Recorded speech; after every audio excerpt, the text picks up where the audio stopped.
Good morning, boys and girls. Today for writing, we're going to talk about our character from our story. So, yesterday you wrote 4 different story ideas.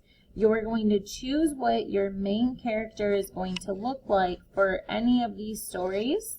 And you're going to draw a picture of your character in this square.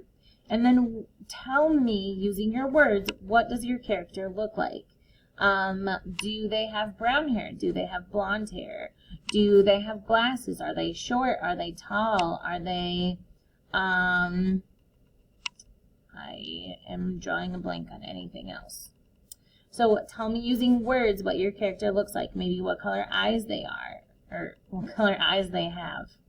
Over here, you're going to tell me with words how your character acts.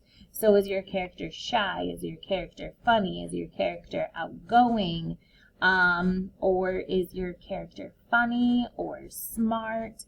And your character can be different things, but tell me using your words what your character acts like. So on this page, you're drawing a picture of your character. You're telling me with words what he looks like or she looks like. And then you're telling me with words what he or she acts like.